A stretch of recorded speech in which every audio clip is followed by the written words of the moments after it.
अकबर बीरबल की कहानी, गलत आदत। एक वक्त की बात है, बादशाह अकबर किसी एक बात को लेकर बहुत परेशान रहने लगे थे। जब दरबारियों ने उनसे पूछा तो बादशाह बोले, हमारे शहजादे को अंगूठा चूसने की बुरी आदत पड़ गई है।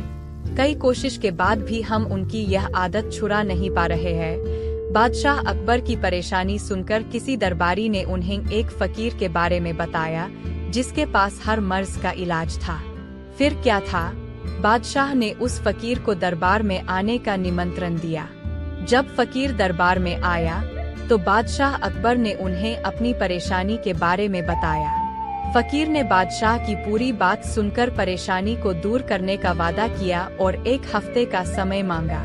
जब 1 हफ्ते के बाद फकीर दरबार में आया तो उन्होंने शहजादे को अंगूठा चूसने की बुरी आदत के बारे में प्यार से समझाया और उसके नुकसान भी बताए।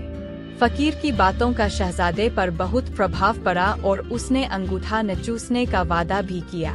सभी दरबारियों ने यह देखा तो बादशाह से कहा, जब यह काम इतना आसान था तो फकीर ने इतना समय क्यों लिया? आखिर उसने क्यों दरबार का और आपका समय खराब किया?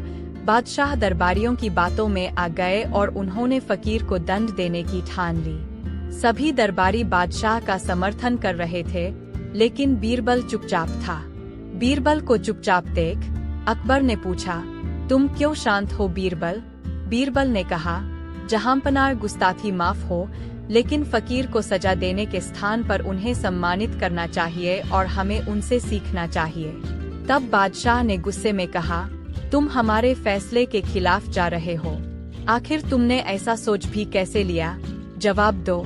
तब बीरबल ने कहा, महाराज, पिछली बार जब फकीर दरबार में आए थे तो उन्हें चूना खाने की बुरी आदत थी। आपकी बातों को सुनकर उन्हें अपनी गलती का एहसास हुआ। उन्होंने पहले अपनी इस गंदी आदत को छोड़ने का फैसला लिया, फिर शहजादे की गंदी आदत छुड़ाई। बीरबल की बात सुनकर दरबारियों और बादशाह अकबर को अपनी गलती का एहसास हुआ और सभी ने फकीर से क्षमा मांगकर उसे सम्मानित किया।